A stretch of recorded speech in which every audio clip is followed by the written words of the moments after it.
Well, good morning, everybody. Danny back from Deep South Homestead here this morning. Guys, it's another beautiful day. Woke up this morning to 65 degrees. Of course, the heat index today supposed to be over 100 again. That's the Deep South for you. Got a lot going on right now. Wanda and I have been picking the pink eye purple hull peas this week like crazy. One day we just got a regular good picking, and we picked 2 bushels one time, we picked 3 bushels another time, and then this is Sunday. I'm actually shooting this, so probably Monday morning we will pick another couple of bushels or more. Man, those things, no bugs, no grass, just peas. That's amazing. God, I give him all the glory for that, because usually you've got deer, you've got bugs, you've got grass so deep you can't hardly find them. But this year, I don't know if it's the timing. I don't know if, guys, I'm just going to give it to God. First time I've ever grown peas this clean, this pretty, this insect free. Maybe it's just the cycle of, well, it can't be the cycle of the stink bugs, because the peas in the front, the red rippers, have got stink bugs all over them. These, I think we might have found 5 or 6 in it, but that's it. They're just not stinging them. The peas look really good and clean, and just amazing at how they've done. We've got to, this week, a lot of y'all like for me to tell you what I'm doing, when I'm doing it. This week, we will be planting our carrots, hopefully ahead of the hurricane that's coming.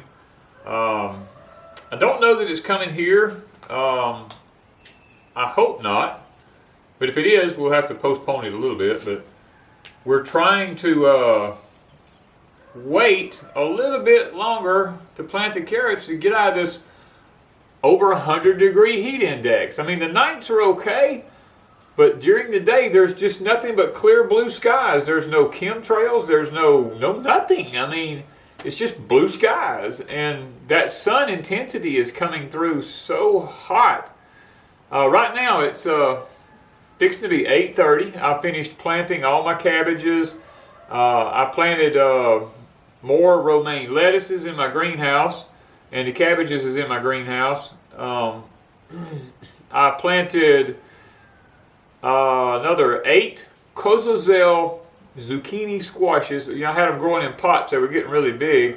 And I've been trying to wait for the heat index to just drop down a little bit, but I just can't keep waiting because they want to bloom. And so I took them and I've got them planted in a place that's about half shade and half sun. So we're going to see how that does. Got that taken care of. I'm picking Cherokee yellow wax beans out of the high tunnel over here.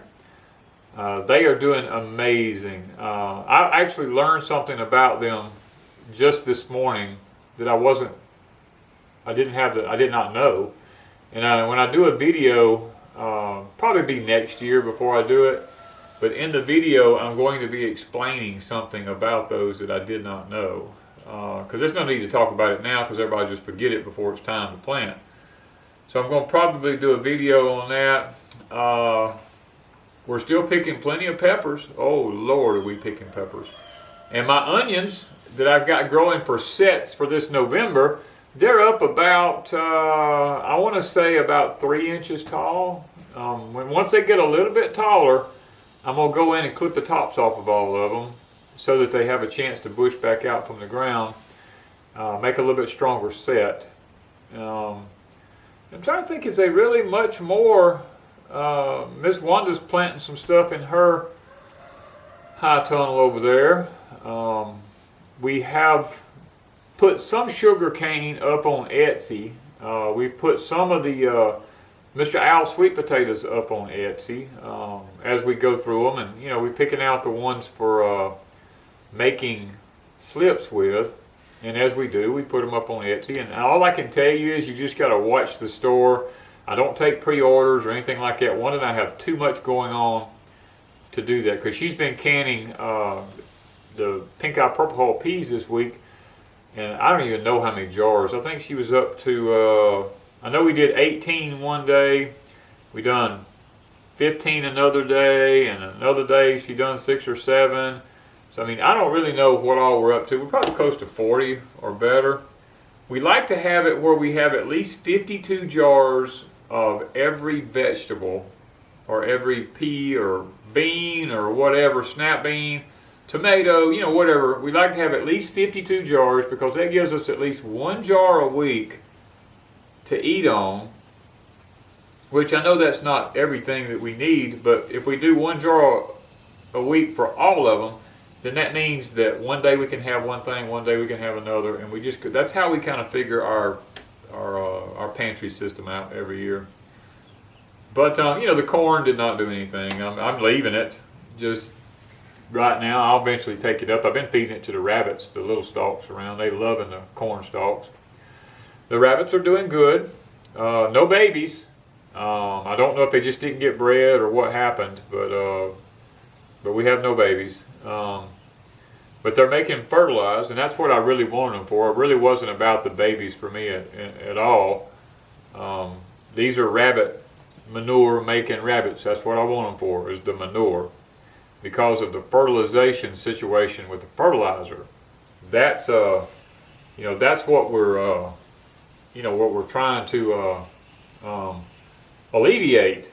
And I'm trying to make it where it's just economical, guys, you know, to grow a garden, because if you go and you keep spending the prices for this stuff, especially organic stuff, I mean, it's like, oh my word.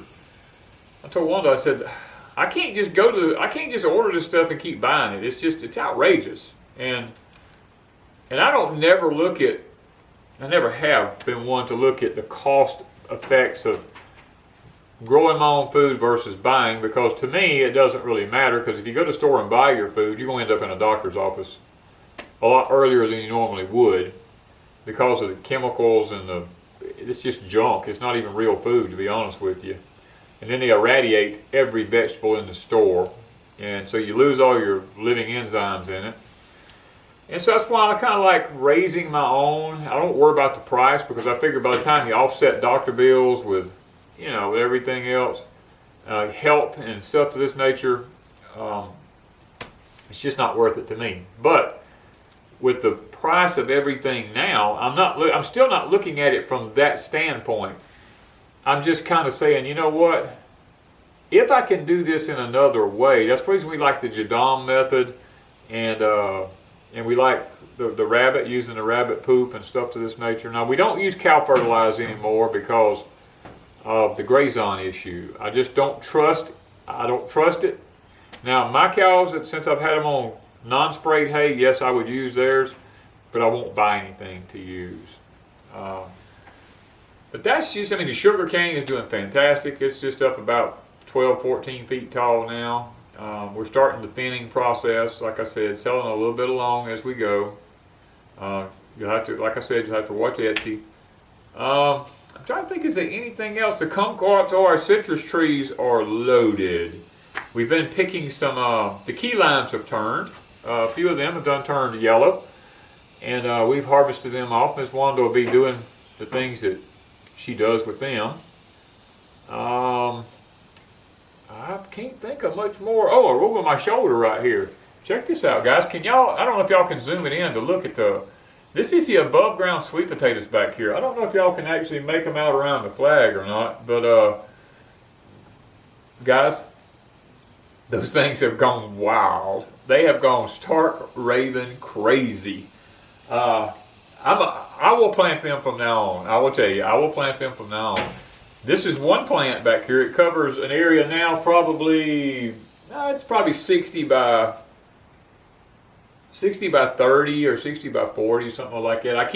The vines were way out everywhere, and I brought them all back in and kind of got them growing into a smaller area so that they kind of keep everything covered in there.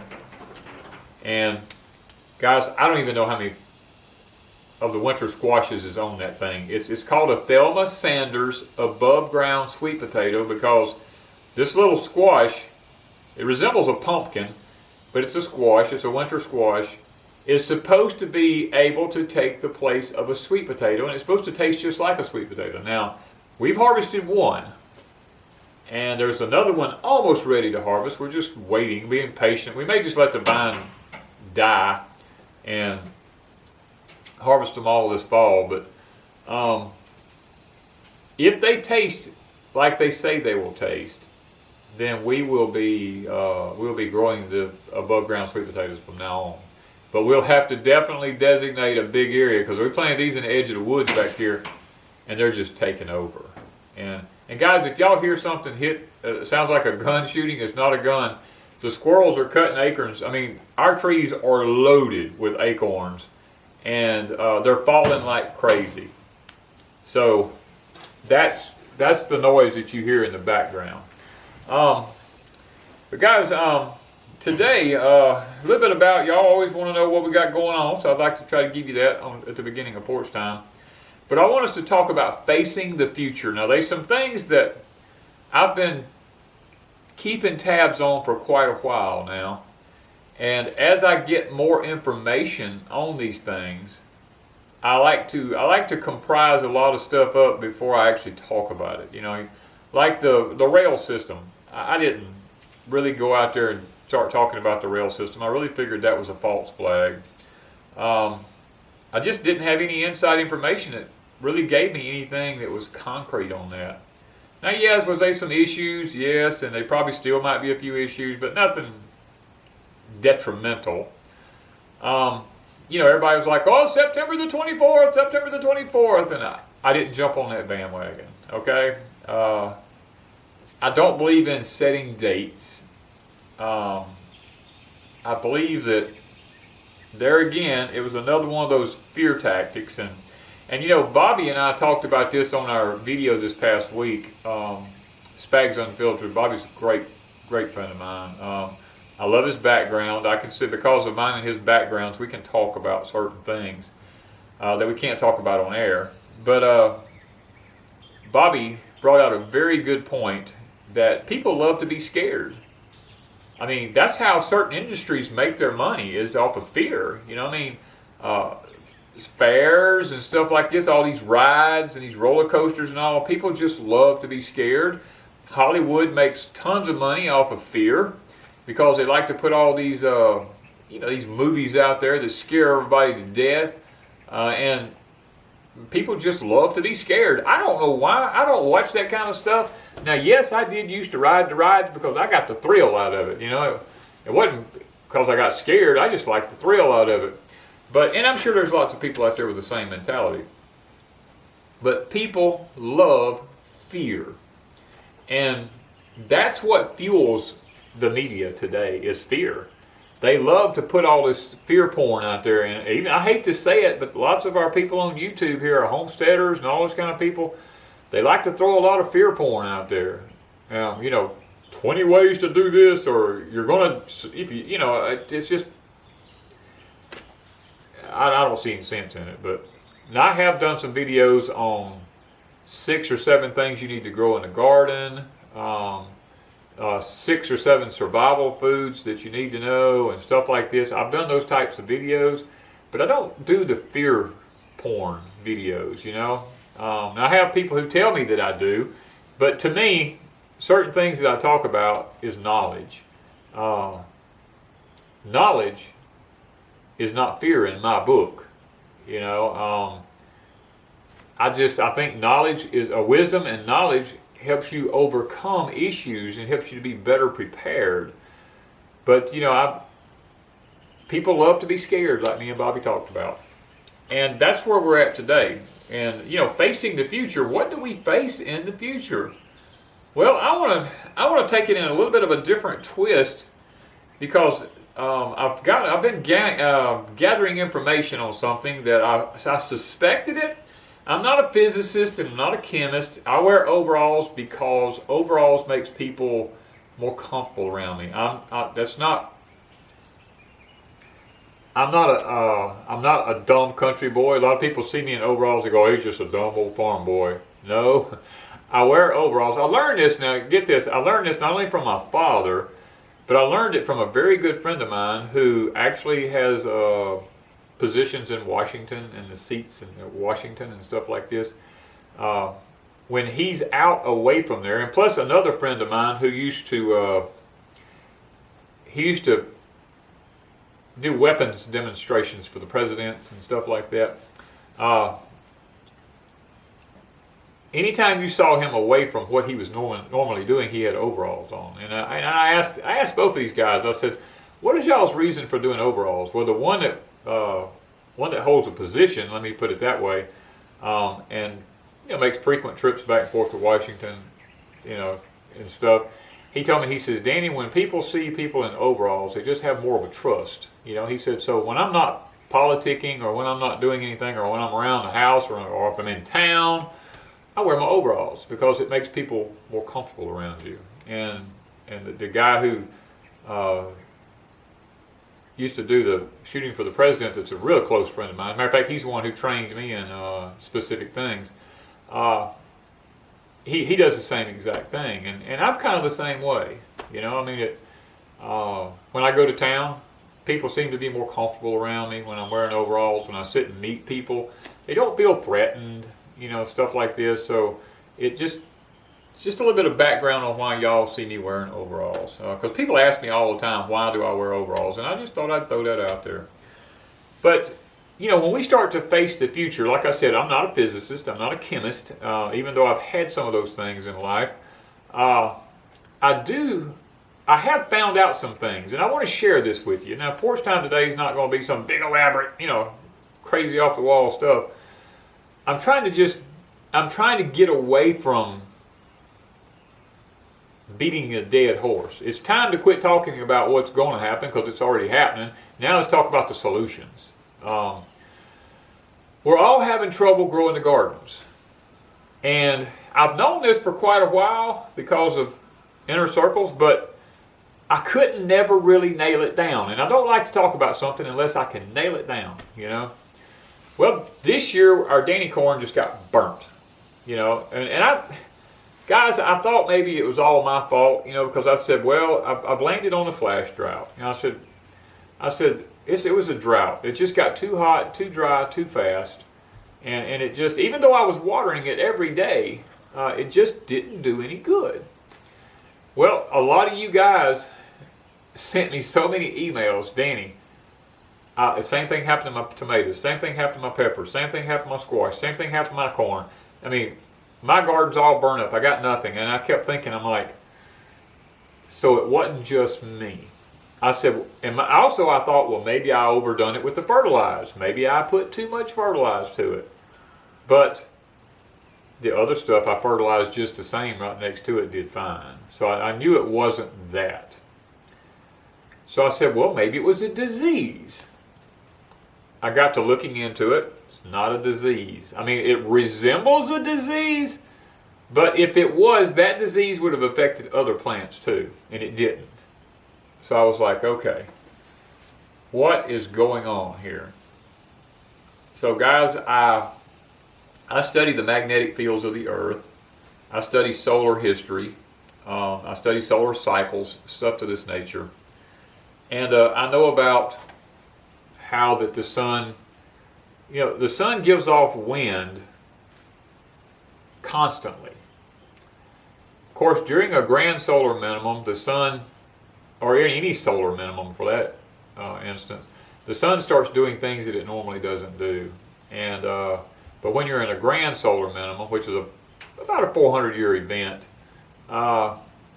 give or take some years, it does things totally different than it does during normal 11-year solar cycles. One of the things is the solar winds, sometimes they increase and sometimes they decrease, but it's a simple fact that they fluctuate. And when they start doing that and they're not constant, then the Earth's magnetic fields react to the sun. Well, when the Earth's magnetic fields begin to relax, because see, if you ever look at how the solar winds hit the Earth, and if you ever look at a diagram, you'll notice you'll have the sun over here and the Earth over here. Well, the sun's blowing wind at the Earth at, let's say, 1,000,000 miles an hour. That's an average. At 1,000,000 miles an hour, and it hits the Earth. Well, the Earth has a magnetic shield around it. Well, that magnetic shield puts up like a protective barrier around the Earth, and then it goes in and because the Earth has a North Pole and a South Pole, you got a positive and a negative, it actually creates a, I'm trying to explain this in a way maybe you can understand it. It's like a transformer, how a transformer works. The center of the Earth gathers this and it begins to heat up the center of the Earth. The Earth kind of absorbs it, much like a transformer on a light pole absorbs the heat from the electricity. As it creates electricity through it, the electricity travels through it, it heats it up, and there's like a core in it that's made out of steel and oil and different things in it, and it cools down the transformer to keep it from overheating. Well, because of the solar winds and the way that it affects the center of the Earth basically does what the center of that transformer does, is it absorbs the heat and the Earth displaces it out. And anything that the Earth's not actually gathering in blows beyond it and just goes into infinity out there. Well, with what our sun is doing right now, the Earth, much like a transformer, if you use too much electricity at one given time and it doesn't get a break, and then the temperature of the sun is actually heating up the power lines and the transformers can overheat. And technically they can explode, to be honest with you, because I've witnessed them exploding. The Earth's not going to explode, but what will happen is the Earth will release this pressure that's building within the center. Rather than exploding, it will release this pressure through things such as the tecton plates begin to move, and you begin to have earthquakes and volcanic activity. The magma in the Earth, as it gets closer, it pushes it closer and closer to the surface of the Earth, and as it does, the surface of the Earth begins to heat, and when it does, volcanoes go off. And if you ever go back and look at when specific volcanoes erupted that changed the atmosphere of the Earth, it was during a grand solar minimum period. So we know that when the grand solar minimum happens, these are the kind of things that we can expect to happen. The North Poles and the South Poles, because of the heating of the magma underneath the Earth, the North Poles and the South Poles, the heat coming from underneath them begins to melt the ice sheets that are underneath them, and the ice begins to melt. And you can have ocean levels rise and stuff like this can begin to happen, which is something that we are fixing to face in the next few years. But the biggest issue of this is that the Earth absorbs the radiation that's given off from the sun. And as it goes in the ends of the Earth and it builds within the center of the Earth, what happens is the gamma rays begin to force their ways out, and they come back through our soil. And they come back out into our atmosphere through the soil. And I'm not trying to say, I'm not a physicist, and I told you I'm not a chemist, even though I have some background in some of those areas. I'm not a genius in those areas, but I do some research. And what kind of nailed it down for me is that I found this looking through some USDA stuff. I found some documents and stuff where they're actually testing. They're doing some testing, and you can go online and find this. They're doing some testing with seeds. Because they know this is happening. The government knows this, okay? This is not something that is going to sneak up on everybody. The government has known this for quite some time. And I suspected it, but I just wasn't 100% sure until I actually found where the U.S. Department of Agriculture has been testing seeds with gamma rays. Now, they claim that they do it because of, if we have a nuclear war or whatever happens, these different scenarios. They have learned that when seeds are exposed to gamma rays, that their root structure only grows about half what it normally would, or less. Usually between 40 and 60%, if I remember. I've read so much, it's hard for me to remember the exact.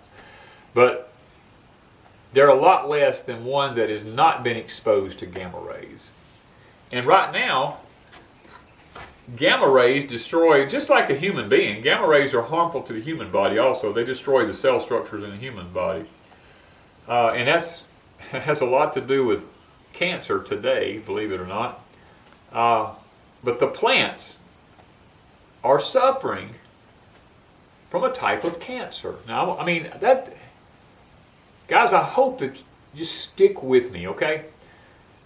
As these gamma rays, because the interior of the earth is overheating because of the way the sun is absorbing the radiation from outer space, and it's being released through our soil through the form of gamma rays, and the seeds, when we plant our seeds in the ground, and those seeds are exposed to those gamma rays coming through the ground, the plants come up and they don't ever develop a root system like they should to be able to support the plants.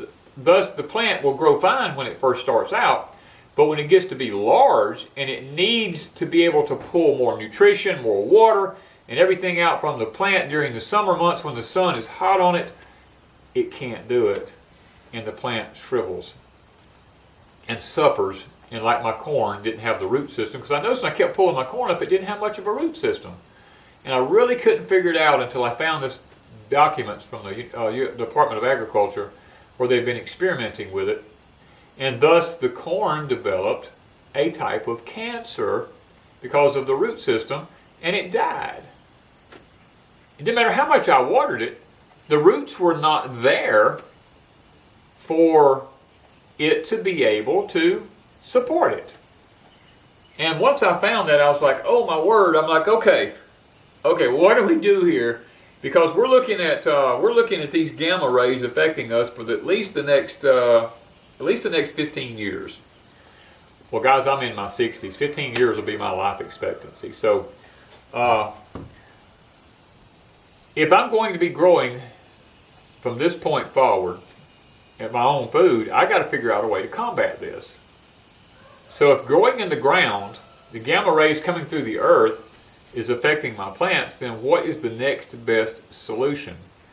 Well, I went to my high tunnels and I began to look back at the videos and look back at, stuff I wrote down about plants in there, what actually happened, what did this, what did that.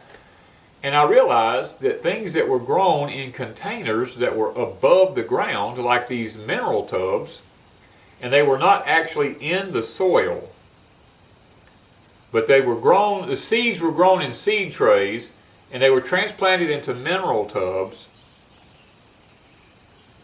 Those done the best. Now, I have had a lot of success in the raised beds in my high tunnels. I'm not trying to say that things grown in a raised bed won't work, but they're still in the ground. And I'm trying to figure out, I have found this out. With the chemtrails that's being sprayed, they use aluminum as a carrier for lots of things. The aluminum, and I've uncovered all the documents on all this stuff. It's out there. You just got to go get it. The aluminum, if you don't believe the aluminum is actually having, go out at night with a flashlight on a dark night. And if you live in the city, that's impossible because there's so many lights everywhere. But you got to get where it's dark. Like out here, when we turn the lights off out here at night and all the solar lights is off and everything is off, it's so black I can't see this in front of me, 6 inches, Turn your flashlight on and hold it out in front of you and look. It looks like it's snowing. There's so much stuff falling out of the atmosphere down on us that, and most of it is aluminum particles. If you look at them, you'll see them glittering as they fall. It's particles of aluminum. Whenever this happens and the aluminum gets in the soil, it's raising the pH of the soil unnaturally. And I've talked about this many, many times. Well, what the aluminum is doing I've found some documents with Monsanto and different places like this, is it's binding up the phosphorus in the soil. Not only is it changing the pH unnaturally, that's the reason you see the tops of the trees beginning to die, because they need acidic soil.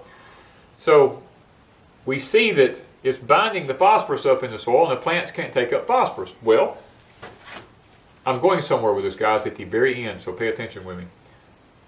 Because the plants need phosphorus to be able to produce a root system, to be able to keep the plant healthy and strong, then if the phosphorus is bound up and the plant can't get it, then it doesn't develop a root system.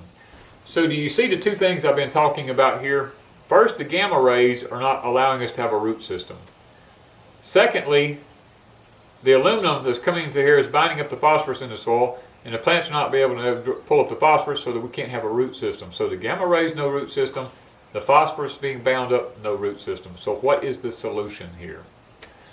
Okay, the solution here is, I've discovered, and I didn't do that on my corn this year, but I have done it on other stuff, is liquid phosphorus. I have discovered that as long as I'm using, and I say liquid, you can buy it in a powder form, just make it into a liquid and pour it in, because a plant, even if it has minimal root system, as long as you put it in a liquid form right around the plant, it can get it. The plants that I'm putting the liquid phosphorus in, even my urine, I'm using my urine, and urine is a certain percentage of phosphorus in the urine. It's nitrogen and phosphorus. My plants are exploding. They're just blowing out at the seams. And I have figured out that even with the gamma rays in raised beds, I'm using the liquid phosphorus in the raised beds, and even if the gamma rays are affecting my plants and they're not developing the root system like they should, using the liquid phosphorus is still allowing the plants to produce abundantly.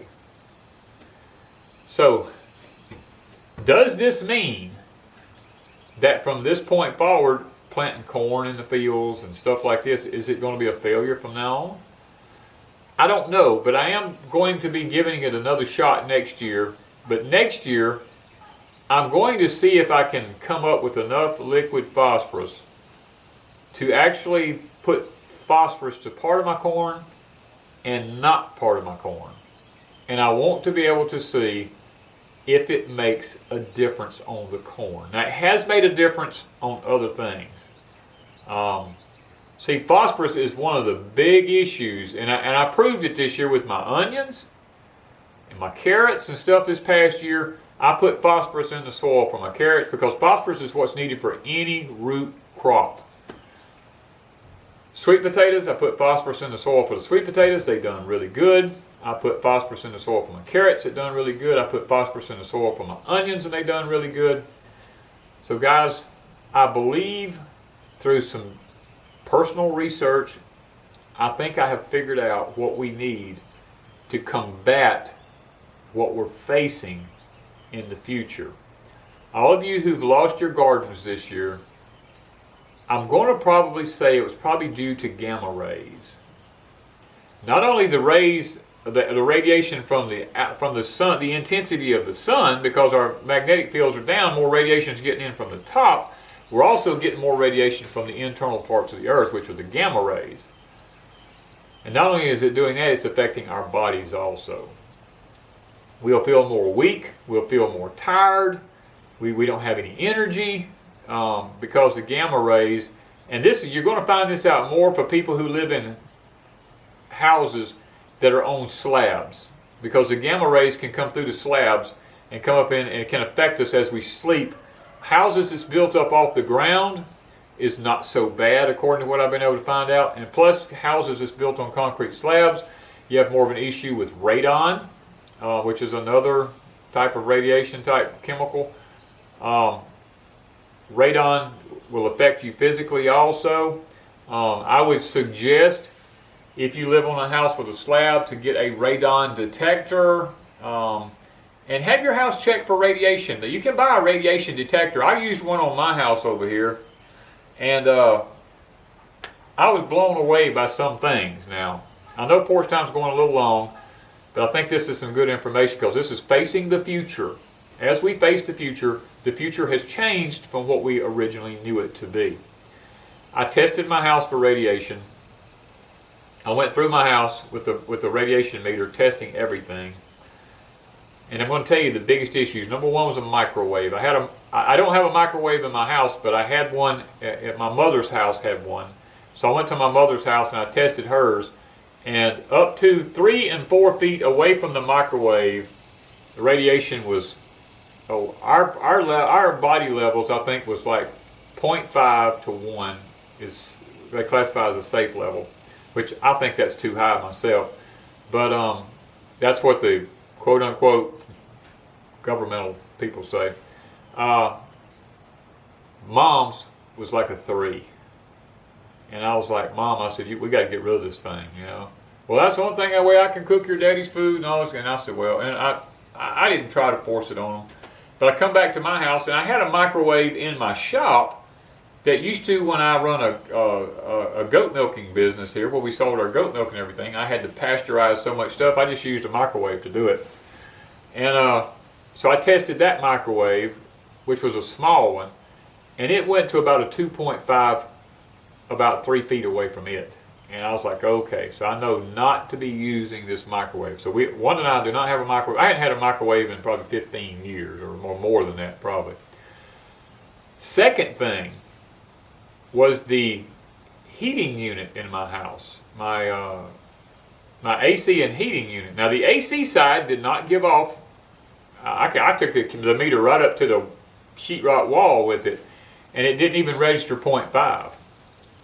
But when I turned the heat strips on, it went to a 3, up to 4 foot away from that sheetrock wall. So at that point, Wanda and I, this was before Wanda and I married, I decided to quit using the heat unit as much as possible and only use it just in extreme circumstances. And then when I did, not to go around the unit. Just try to avoid the walls if I could. Thirdly was the refrigerator. Now the front of the refrigerator was amazing. I went around the front of the refrigerator with this meter, and I really did not pick up anything on the front of it, but when I went to my bedroom wall behind the refrigerator, it was a 1.5 on the other side of the sheetrock wall. And I kept standing there waiting for the refrigerator, and when it clicked off, it went back to 0. And I was like, okay. So I moved my bed in my bedroom from where it was to another location. And so as I tested the rest of my house, I was like, okay, we're good. And then I walked in my bathroom is broken up into 2 different sections. I have one's just a toilet room and a linen. And then the rest has the whirlpools and the showers and all that in it. I went into the toilet and linen room as I was testing it. In order to see, I flipped on the light, and the exhaust fan came on. It spiked to like a 3. And I was like, I flipped it back off real quick and looked, and it went back to 0. I turned the light on, it stayed at 0. I hit the exhaust fan, and it went to like a 3. And I was like, and I kept putting it up, and I held it up above there, and I'm like, how is this possible that exhaust fan gives off radiation? I still don't understand that one. And I'm an electrician, and I don't even understand that one. But it did. So we don't use the exhaust fans in our bathrooms unless it's just an absolute emergency. But guys, that's I wanted to just throw that out there to you and let you understand that we're not facing the same kind of future that we used to face. Radiation is a big part of our future now. I mean, look at how many people have cancer. And most people go like, I don't know why I have cancer. I eat good, I do this, I do that. I mean, I lost a spouse to cancer. And she did not eat good until we got married, but once we got married and we started eating better, and then when she got cancer, we went strictly organic. And you know, for a woman who was only given a few months to live, and she lived 6 more years, I think that was a definite improvement. It definitely showed that it worked. But I just wanted to throw this out there about some of the stuff that I found out. I didn't want Porch Time to be doom and gloom and all this kind of stuff. I want it to be informational. I want it to be something that we can take and we can glean from and we can use, you know, in the future. So guys, as we face the future, take into consideration some of the things I said about the radiation. And please don't take my word for it. I want you to do the research. I have done research for myself and discovered all this stuff. I'm not going to put links up. I'm not going to do all this kind of stuff. I don't have time. Okay? Wanda and I, we barely have time to make these videos. So I'm giving you the information and telling you what to do. And telling you what I've discovered. And asking you to please go and look and see if you can figure out for yourselves. And if you find out something that let me know. I mean, leave me a comment and say, hey, man, I found this out also. I mean, I'm all about learning, you know. So, guys, I know I did go a lot longer today, but I just had to get this information to you. And I have a ton more that I'd like to talk about, but I can't. The video is just too long. I'll have to take it and do it in another video. There's some things coming in the future here that you're going to see, and you're going to wonder, what is that? Okay? Where is that coming from? And it's going to affect everybody. It's not going to be just certain people. This will affect everyone. So I want to try to do some videos in the future about that, but I can't do it all in one video because it just takes too long. As Wanda will tell you, I cannot do a short video because I like to give information. Thank you, guys, from Deep South Homestead.